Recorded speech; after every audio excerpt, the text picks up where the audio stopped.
Chris asked me to do this panel, I thought fantastic. You know, I'm absolutely fascinated with the music industry and the workings behind it, as well as music. And 10 years ago, so I was at Warner Brothers working there, and I remember when Gnarls Barkley, Crazy, got to #1 in the charts off downloads alone, and it completely blew my mind. And to think that we are now at a time when we pretty much all have the world's music in our pockets is a pretty incredible situation for the music industry, I think. But in this panel, I kind of want to dig in a little bit more into the things that aren't covered in most of the trade press, and try and peek behind the scenes a little bit. And also, as Chris mentioned before, this is my 3rd year at FastForward. It's a fantastic conference. As you can see, it's very small and sort of intimate and relaxed. So I'd like the panel to be quite intimate and relaxed as well. So if you have a burning question and it's throughout in the middle, you know, put your hand up, and if you want to sort of join the debate, please do. Because I think we've all got burning issues that we want to talk about, and I'm sure there'll be a lot of debate to come. So first of all, I'd like to go through our esteemed panel, and if you could start off by maybe explaining who you are, a very little quick description of what you do, and if you can think of it, like what's the craziest name for a streaming playlist you've ever heard? Do you want to start, Anne? Yes, hi all. My name is Anne. I work at FUGA. FUGA is an independent digital distributor and aggregator. Our headquarters are based here in Amsterdam, but we offer a global service. My role at FUGA is licensing manager. That makes me responsible for all the commercial relationships with all the music service partners, where I'm mostly responsible for the business side of the relationship with those music services. And the most crazy... You'll be next, Jeremy. Playlist name... Yeah, it's an impossible question, but lately I have been playing our own playlist quite a lot, and that's called Kuliza. So that's FUGA's own playlist, and yeah, don't really have an answer to that, really, sorry. Well, that's good. That's a great start, thank you. Jeremy? My name is Jeremy Pritchard. I play in a band in the UK called Everything Everything. We are in the middle of touring our 4th album now. I also work with the FAC and the Music Venue Trust, and I can't answer your streaming call. I'm going to work on that. Okay. Let me come back to you. All right, we can come back. I have 2, so I'll help you out. Yeah, I'll have one of yours. Sure. You want me to whisper that, or...? The answer I'd like to give you is Duncan and Beans. Pumpkin and Pumpkin. Beans. Said in a very southern, deep South American accent. Pumpkin and beans. Yeah. Yeah, I like it. There's a story behind that. If anyone's interested, ask me later. My name is Lückhoff. I am all the way from Cape Town, South Africa. I think I must be the person that traveled the furthest and is the most jet-lagged. I run a platform as a service, so a white label music streaming service called NicheStreem. We started by building our own full stack back-end and front-end, launched our own B2C niche music streaming service in South Africa called Lückhoff, which the Dutch will understand, and it is the first Afrikaans music streaming service. As the name of the company would imply, we think there is scope for niche music services across the world. We are now selling Lückhoff as the front-end side because, quite frankly, B2C is a bitch. And we are moving straight into white labeling for telcos, brands, music enthusiasts, etc. And ultimately selling ourselves as WordPress for streaming. I am the most unlikely founder of a tech company. I cannot code to save my life. I like the business of music, but I rely on my boyfriend to tell me what music I should listen to. Fair enough. Well, mine, I saw a playlist the other day called Sweaty, Sexy Songs for the Shower, which, you know, this is, you know, in some quarters people would say this is the future format of the music industry, so just bear that in mind. But we will touch on that in a little bit. So I have one which is Internationale Pannenkoekdag, which in South Africa we really like pancakes, and apparently there's an International Pancake Day. And so on our streaming service, we had over 1,000 playlists, about 40,000 tracks, and we put an entire playlist together dedicated just to pancakes. Wow. Okay. If anyone can top that, Let us know at the end. Okay. So just a little bit of an overview. You all know this, but I think it's important to know that we're not, in this panel, you know, we're talking about the future of streaming. We've only got 45 minutes. So, but obviously we know Spotify, Apple Music, Amazon, probably the biggest three. You know, Spotify at 140 million active users worldwide, 70 million of which pay. Apple Music a little bit behind with 36 million subscribers, Amazon with 16 million. Then there are smaller, more independent companies like SoundCloud, Tidal, Deezer. Of course, there's YouTube, which is the biggest streaming service in the world. It's free, let's not forget that. But then, as Catherine will no doubt talk about a little bit later, there's a lot of niche streaming services as well, and we're going to kind of bring all of those together. But something that doesn't get talked about, I think, enough is the role of the artist in all this, and the behaviors and perhaps the changes that streaming has had to the way artists create art, but also your day-to-day running and being an artist. So, Jeremy, I'd like to start with you. In terms of, you know, are there any key challenges you can think of that you perhaps didn't have 3 or 4 or 5 years ago? Totally, and every time we put an album out, because we still really work in that method, the long form, the long playing album. Every time we do, every 2 or 2.5 years, the playing field has altered so dramatically. I think it has changed the whole culture, and it's starting to change the art form itself. Maybe the most obvious practical expression of that is how truncated a traditional album cycle is now. And we wanted to kind of, I mean, we were complaining about this 5-6 years ago, thinking that, oh, when the album drops, it feels like the culmination of a campaign rather than the beginning of one. So let's try to avoid doing 2 singles in. Let's just do 1, get the album out really quickly and let it build from there. Actually, that doesn't work. The rollout, regardless of how long it is prior to the album, in week 2, week 3, you're going to struggle to keep it afloat in people's minds.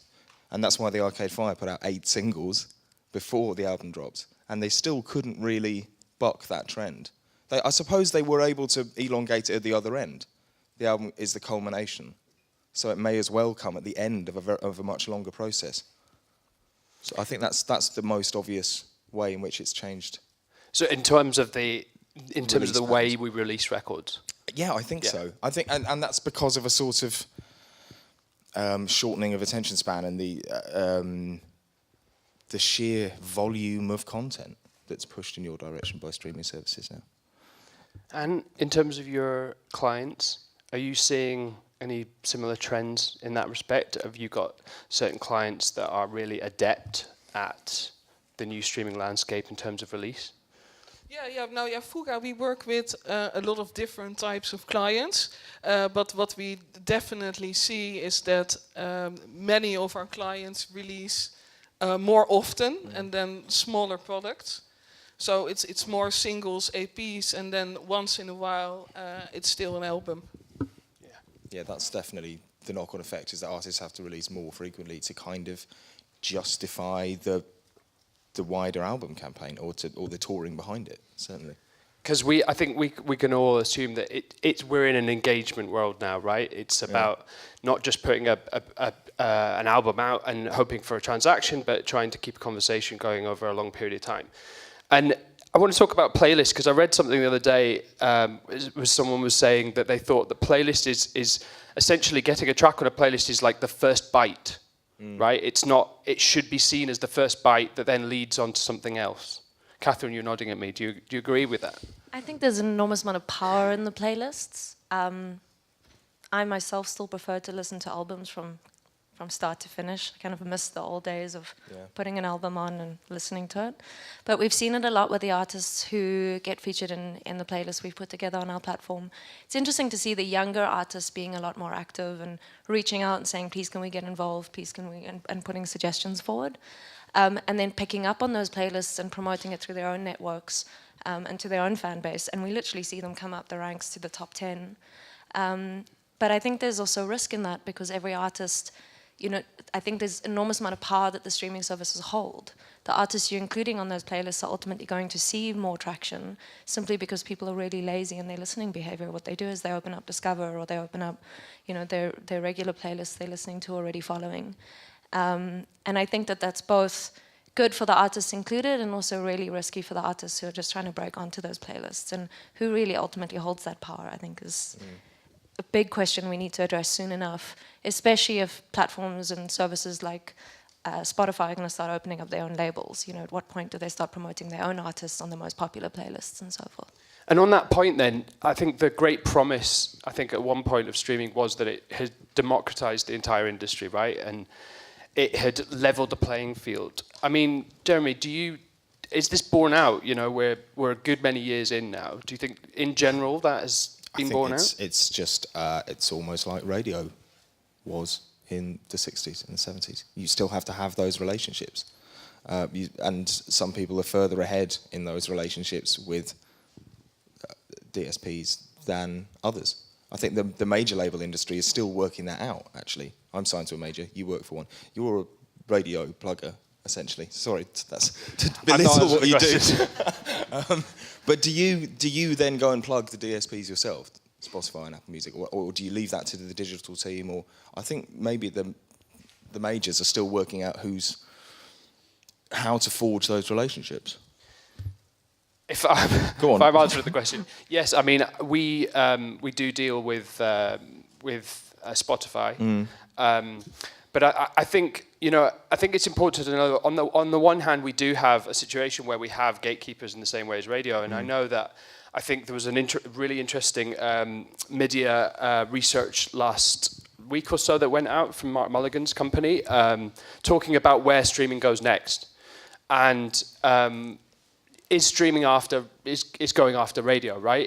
It could be a lean back experience in many ways, and you know, radio worldwide is a huge industry, and it's worth an awful lot of money in terms of advertising revenue as well, and that's a really interesting point. I think the slight difference with streaming, and if we had someone sitting here at a DSP, they would probably say, well, actually we have these tools and these products that surface music to listeners. We can tell who your most engaged listeners are, and when you put out a new record, we can put it in front of them.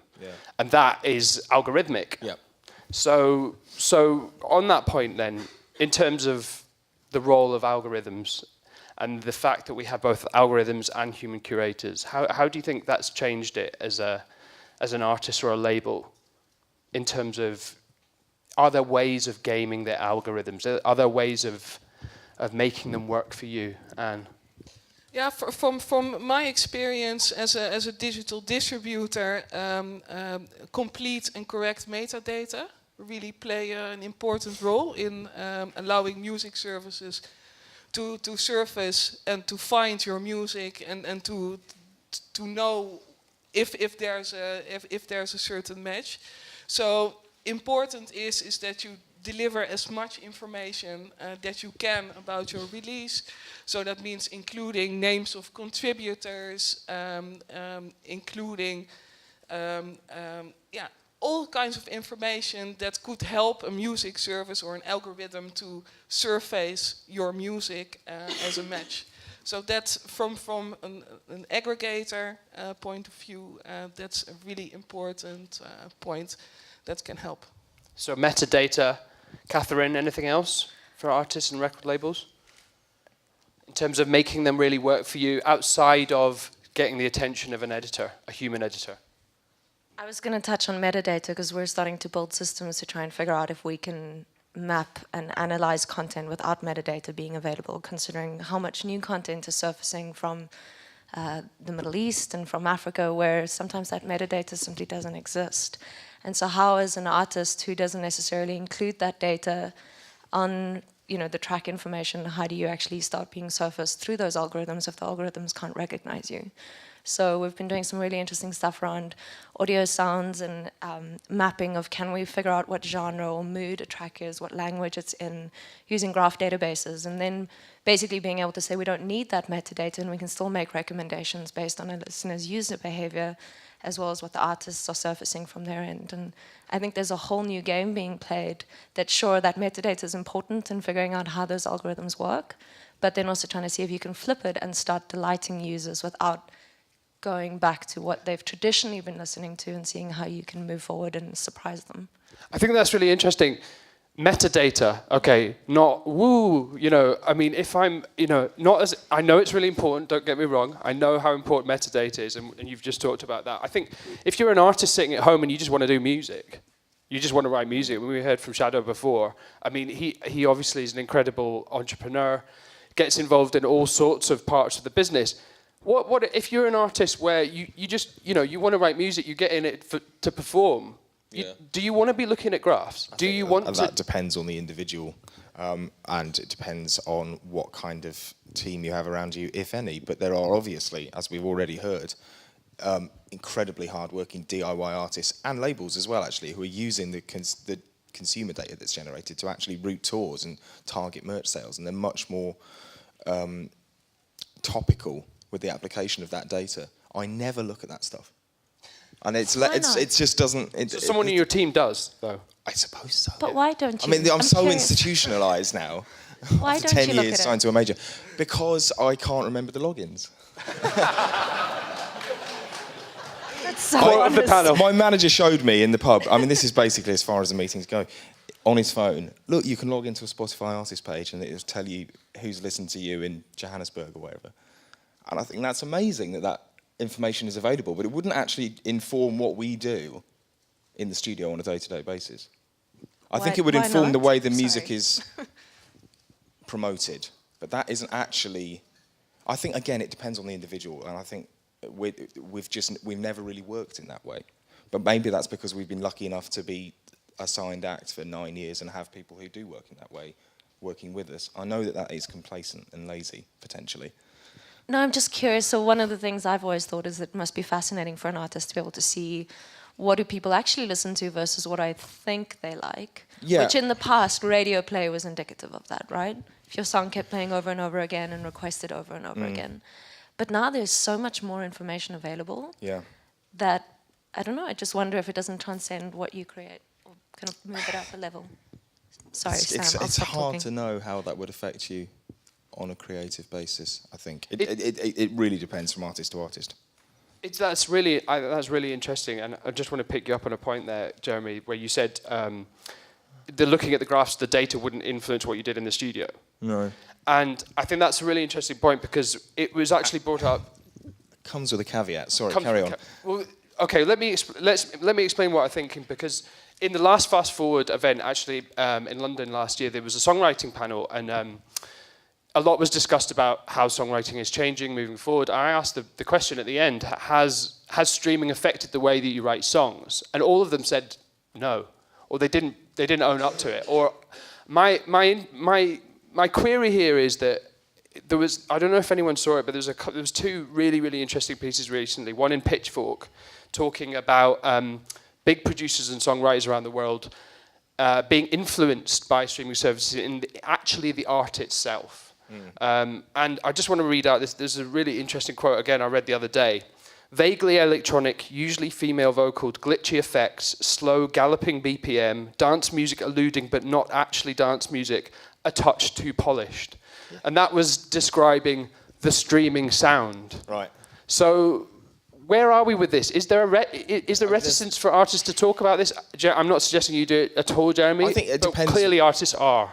If you're in the business of sort of hits at any cost, then you're in the same way that you would have heard Phil Spector on the radio in the 60s and thought, okay, I'm going to ape that sound. You might do that now. If it's a more commercial business approach, and nothing is inherently more noble than any other. But I would be lying actually if I said we didn't structure songs, at least a quarter of the record, with the constraints of radio in mind, and therefore streaming. And we had a very long, boring conversation about which track to open the most recent album with, based on the fact that it will pop up on a streaming service, and you want to grab their attention straight away. And we did actually fold. We did actually bend to that will in that case. So it is affecting the way that people structure songs, at least songs that they have in mind as singles. But arguably, radio always did that to us anyway. And it's certainly affecting the way that you sequence an album, I think. That is fascinating. Catherine, have you got something? It is fascinating. I also wonder, Do you make, what's your biggest revenue stream? Touring. Okay. Yeah. And how do you decide where to tour? According to radio, actually. It's hard for us to get bookings where we haven't had decent radio. So I wonder at what point that's going to change, Yeah. where streaming isn't necessarily going to be where the main income stream comes from, but becomes indicative of where income could come from. It's just something we've been exploring. So with that in mind, then, if we're saying for some people, then streaming becomes a means to an end, but in the future and almost now, you know, it is the dominant consumption form for music, right? Well, we've got to assume in the future it's going to be, right? So we're assuming that. It's, you know, it is the relationship between the user or the fan or whatever in the streaming service. Is it becoming a more lean back experience in general? We talked about radio is the ultimate lean back experience. It's, you know, it's passive, it can be on in the background, you can do everything else. Is the way that consumption is evolving making the whole process of music listening more lean back in general? And I can ask all of you three if you have a burning answer on that. Now, I think it does, but that mainly has to do with the fact that music is now everywhere, you know, on our device. So you still consume it in an active, very interactive way by targeting that artist, listening to his music. But because we now listen to music more often for a longer period, then instead of, you know, choosing actively what you want to listen to, listening becomes more lean back.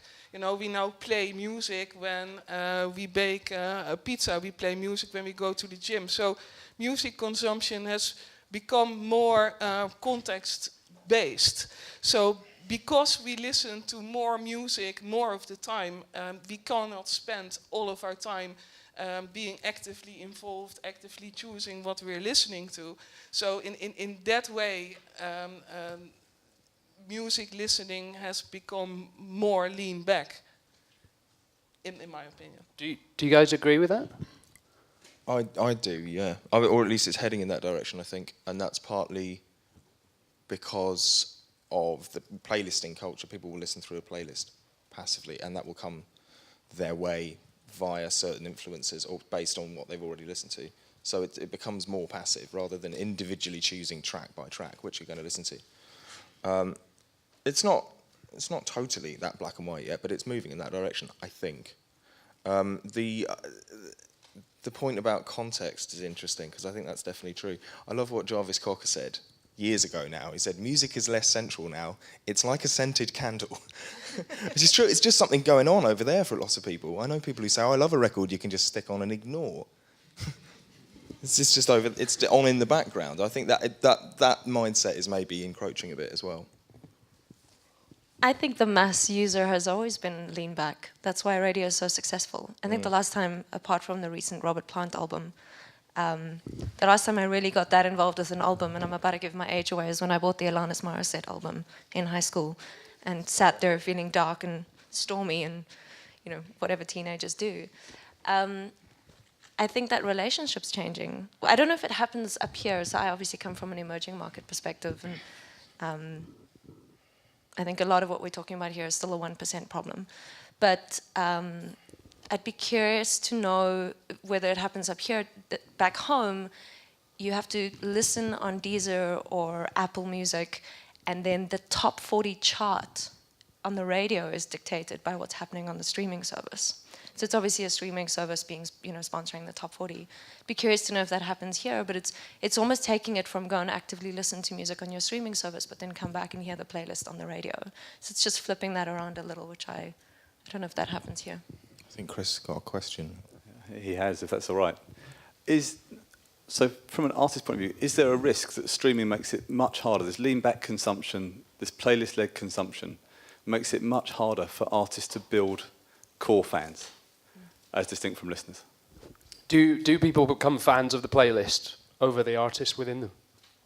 Well, yeah, I mean, that's a track-based culture rather than artist-based culture, I suppose, isn't it? And that sort of tribal dedication to a genre or an artist or a group of artists or a scene or whatever is less common now, I think. And that's been the case for 20 odd years. I think those genre boundaries are broken down. There's something healthy about that. People listen to all sorts now, and they don't see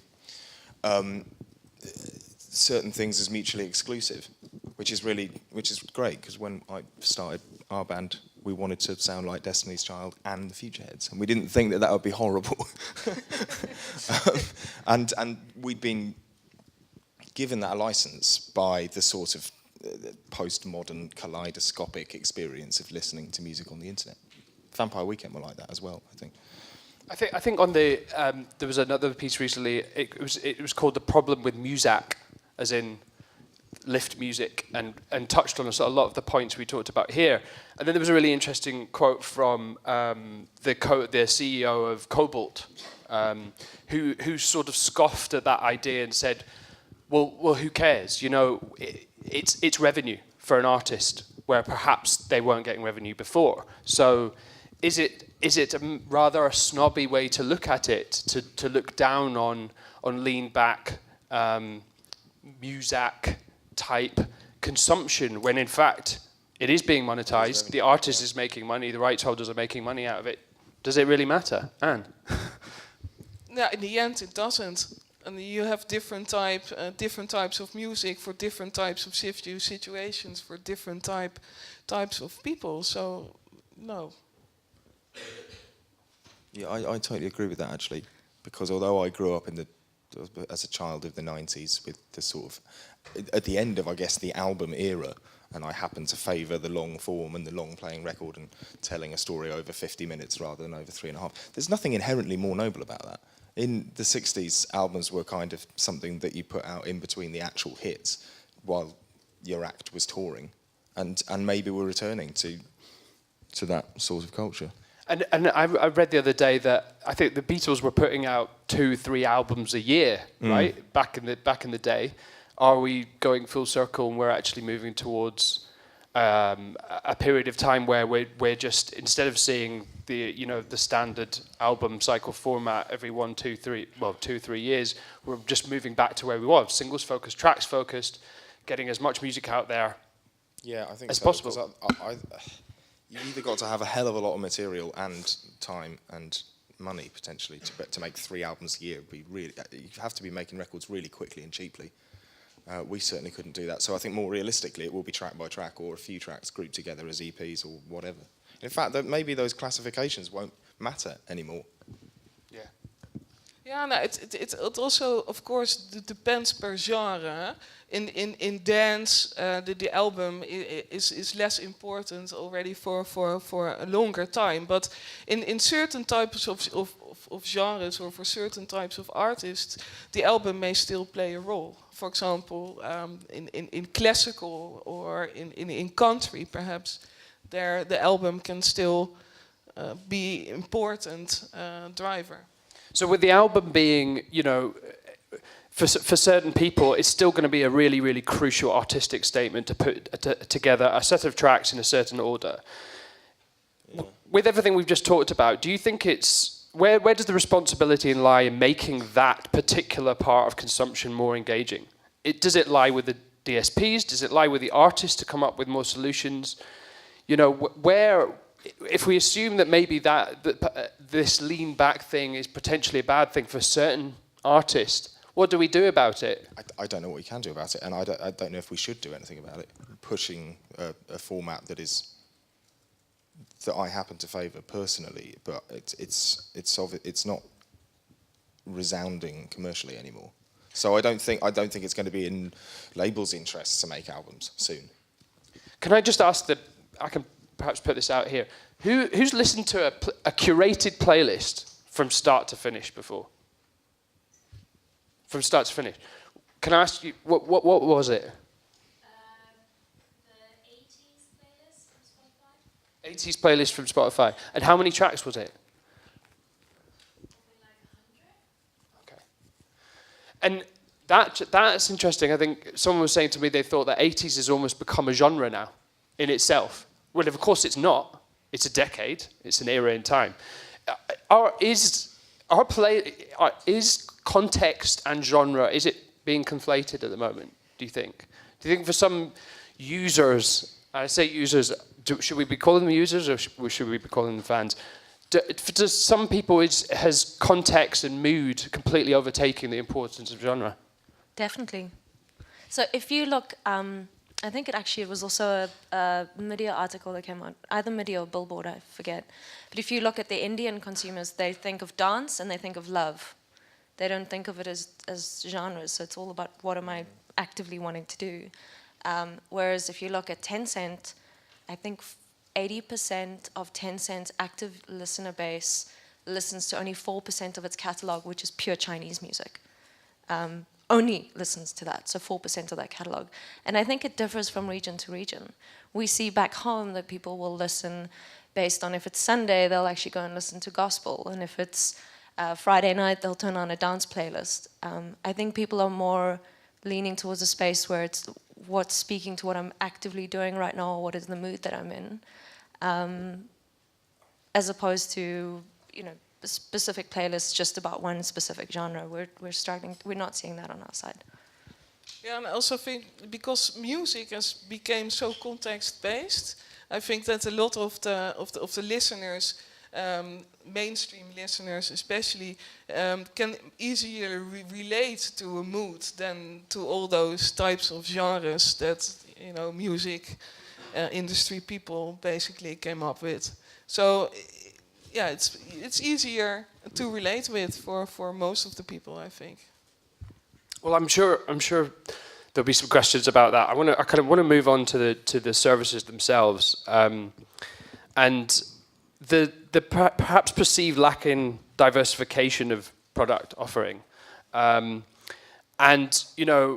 I guess, and you're in licensing. Most services are licensed in the same way by all the rights holders, if I'm right in saying, roughly, generally speaking. What do you mean on the financial level? I mean, I guess the way the rights holders license streaming services tends to be the same across most streaming services. Is that a fair statement to say? As far as I can judge, yes. Yeah. So most of it are blanket licenses for the entire catalog. And also there you could say there is a market standard for the financial terms, but of course, yeah, there is some sort of a standard, but as always, the devil is in the details. So details can create a lot of variations. Okay, and in South Africa, you obviously, the company is called NicheStreem, so you're making a business off the back of finding, I guess, those gaps, right, and filling the space. Can you tell us a little bit more about how that's happening, and perhaps there are some learnings for other territories there? Sure, it also ties back to the previous question. I was going to say, if you want to age 10 years, try and do a licensing agreement with any of the majors for a streaming service. Specifically looking at genre-based streaming services. So in the case of Lückhoff, it was 1% of the catalogue. If you look at the 40 million track catalogue out there, whatever that number might sit at now, we were less than 1%, yet we were being forced by the same terms from a licensing perspective, which isn't necessarily fair on either the artist or the user at the end of the day. But we think that, people always think niche is small. It's not. We're quite interested in exactly that Chinese language interest market. Things like Nigerian gospel, which I've spoken about before. Potentially even things like Syrian refugee apps, where you have culturally relevant apps. And I know we're speaking about the importance of culture in music later. We're been approached by heavy metal guys on the African continent, and already you're seeing things like Gimme Radio, which is heavy metal specific, Adagio, which is classical, Overflow in the US, which is just Christian. I think in the same way that the Netflix users are starting to segment, people looking for just horror or just foreign film or, just lesbian content, which apparently exists. I think that's going to start happening in streaming, and I think there are going to be a lot of gaps that can be filled there for people who don't necessarily want to pay as much, who potentially want to support more of the artists they love, which I think is the trouble with things like lean back. If you're only hearing one track from an artist you love every now and again, how do you build that relationship with him? So it's specifically trying to move back to that space where users or fans have very strong affinity to artists and cultures that they love, and I think that's going to open up some gaps. Hopefully, that's what we're banking on. Jeremy, do you see a need for a new kind of streaming service, or? I think the way that the actual mechanisms, the actual interfaces are structured, could be altered to, as you say, draw you into a specific artist more than specific playlists. Here's more of the same, but actually to alter the experience a little bit, or to deepen it or broaden it in some way, rather than just skating over the top track by track of a certain decade or genre. Or, yeah, I mean, it'd be nice to return to, or just regain some of that feeling that we all had when we were younger about specific artists, I think. In that respect, where I guess when we talked about DIY before, and when we were putting out music physically, an artist would have a lot of control over the experience itself, right? They could choose the artwork, they could choose whether it was heavy vinyl or light vinyl, or whether it was cassette. I mean, yes, we still put out all of these formats, yes, but the digital experience itself remains reasonably, I think it's fair to say, quite standardized across most streaming services, correct? Yeah, absolutely. Even down to the actual format.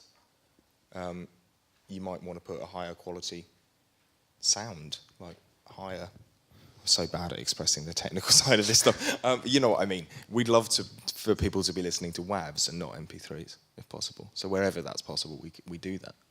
But that's not possible on a lot of DSPs because it's standardized or whatever. But everything else that you've mentioned, I think artists have more control over that, or the physical side of releasing, than ever before. I think artists are much more autonomous now because basically there's less revenue, there's less manpower, so artists are more responsible, and that engenders a tighter control over your identity, which I think is a good thing. But that's hard to convey within the rigid confines of DSPs. I think it's fair to say, again, we don't have anyone here sitting on the panel from a DSP, but there are a lot of really, really interesting products being moved out at the moment across some of the streaming services to really create, I guess, a more lean forward, more audio-visual experience in a lot of respects. So I think there are, to talk in their favor, there are certainly changes happening as we speak, and hopefully there'll be more of them. I just want to, you put your hand up earlier. Do you have a comment to make, or could we get a microphone over, or do you want to shout? Oh, wait, we've got a microphone for you here. I was just going to touch on the idea that you want a more focused experience for the consumer when they're listening on a streaming platform, and there's artists that want that for their fan base as well. And one pioneer for it is Neil Young. He refused for years to allow his music on there, and he's just launched his own archives, which is essentially a website, but it's a streaming service, and he's put all of his music on there, and you can stream it in high quality. Yeah. And it's also then he's bringing his own news stories and articles on that platform as well, and engaging with his fan base directly. And I think that is a development that we're going to hopefully see more of. Yeah, I think so. There'll be other artists who are interested in that kind of thing. He's particularly into like massive file sizes and streaming, and so are his fans actually, because they're older audio files basically, including me. I wonder if we can get to the point where, I mean, you're Catherine, it's platform as a service, right? It's a white label service. Do you think and I guess this is for everyone, do you think we can get to a point where we can have a white label, a universal white label service that then the artist can come along and use as their back end and stick on their website and basically do a Neil Young, still have the streaming revenue coming through one of those platforms, but control a lot more of the experience? Wait 2 months, then you'll be able to do it. So the idea is to make it really cheap. In South Africa, or? No. So we're incorporated in the UK. We just happen to run ops out of South Africa because It's beautiful and it's cheap, and there's great talent, both from a coder perspective and from an artist perspective. But the idea is to make it as simple as that. If you are an electronic music fan and you happen to have access to a lot of content, or you're willing to go through the licensing pain, or if you want to use the blanket licenses we have, you can spin up a stream in a couple of minutes. Entry-level licensing fee, and then from there you start as a pay-as-you-go model. So depending on how many users you have, search volumes, recommendation volumes, etc., you only pay for what your users are actually making use of. And then if you're using the different services like reporting or financial management or ad servers, etc., you can figure out how you want to actually monetize your stream. So the idea is that it doesn't matter if you are the Smithsonian Institute in the US that sits with 11 million tracks and you don't want to lose any of those tracks to a mass market service. Or if you are Metal for Africa and you want to launch your own metal streaming service, you can do that. Problem up until now is it takes 18 months and about $1 million to build your own streaming service. It's expensive. So how do you make that possible? Because not everyone can afford, what Neil Young's done. So how do you make it possible for people to do that? Yeah. I'm getting waved at here, so I'd like to open it up to questions now. Has anyone got a question for the panel? Okay. Yeah, and one of the playlists I thought about was a death metal playlist called Your Favorite Slaughterhouses. But I had a question. Incredible. And you might know more about it, but I heard there was a rumor or a big article about Spotify playing kind of empty tracks which were played 1 million times, so that the revenue for other artists got down because these tracks were being played more. And I just read an article about it, but I thought maybe you guys know more about it, because they couldn't find anything, no profiles, no anything on the internet, but still they had millions of streams, and it was like or elevator music or just silence. And it's really narrowing down all the revenue for the other artists. Or a happy birthday. The happy birthday public track. domain stuff, yeah. I don't know anything about that. I didn't hear about that. So I've read the same thing. One of the challenges we always have when we started with Afrikaans artists, so maybe some context, Afrikaans music makes up 58% of domestic music sales in South Africa, so it's really big. And I guess you can't really call it a genre because it's language-based. It's like saying English is a genre, which would be silly. But the artists, obviously, if you're a South African artist and you sell out, you're platinum in South Africa, you're still not seeing any revenue from an Apple Music, or it's negligible because you're competing against artists that just have a much bigger market share. And because there's so many millions of tracks out there, so how do you even compete? So we also feel that from a smaller service perspective, artists will then only be competing with their peers. So in other words, you're not having to compete with mass market fan bases. You can just compete with those of your peers and hopefully earn more.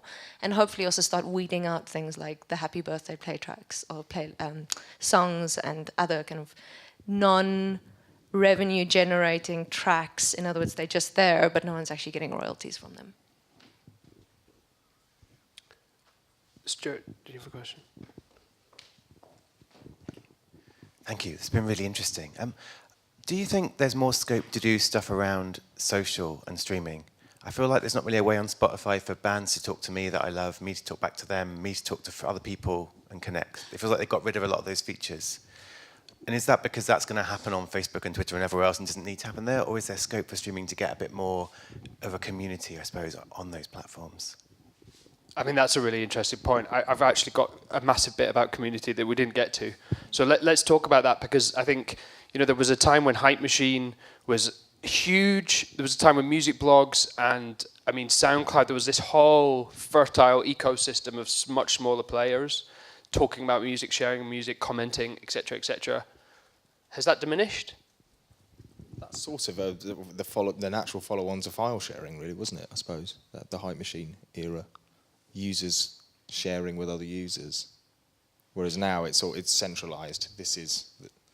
But it was also people going, here's this track that I love, and here's the reasons I like it, and then people go on and see that, and then they would debate around that. Yeah. Obviously YouTube has that. Yeah, YouTube has that comment section, which is just full of lunatics. Don't go there. That way madness lies. I think maybe that is because this hasn't fully developed yet, because they're waiting to duke it out. And Facebook appointed a head of music a couple of years ago, and they're still keeping that under wraps. It may be that they develop into a streaming service. They may buy Spotify, or Spotify is waiting for their moment to launch a whole social media, create your own profile, which might finally put them into profit. So I don't know. It could be either of those things. Anne, do you have any views on this? Do you think community-wise there are opportunities still to be had in the streaming space? It's not my area of expertise, but I would definitely say so, because there's a lot of things still to be done there. I would agree. So I've got 2 comments. The first is we saw almost no social sharing, despite people listening on average to 86 minutes a day. I think where the sharing happens, I mentioned at the beginning, so I happen to be dating someone who's exceptional at choosing good music. And he puts playlists together called Pumpkin and Beans, because we have people coming over for dinner, and the next thing I know, there's this phenomenal playlist. And he'll share the playlist with me, but we don't share that much wider than that. I think there's scope in the community building for users to back their artists. You know, if you're an artist and you want to crowdfund your next video, or you want to run a competition for where you can have your next show, if you want to be able to give away, I don't know, vouchers for, you know, if you brand endorse vouchers, I think there's a space there from the online to offline that becomes far more interesting that you could use those platforms for. You know, I'd be interested to see playlists being sponsored by brands, that the user listening to that playlist specifically gets given a voucher, that the next time they walk into a store, they get a discount, or meet your favorite artist, or be involved in the music video, or whatever that might be, whether it's a Kickstarter model. I don't think there's enough opportunity for artists and fans to engage, which I think that social element could potentially fix with groups. But it's still a way off. It's also going to take a lot for those artists to get involved, and for their managers to get involved and actually pick up on that opportunity. Well, I see Chris edging towards me, which means it's the end, and I need to stop. So can I just finish by saying thank you very much to our panel, Catherine and Jeremy. It was really, really insightful. Thank you for being such a great crowd.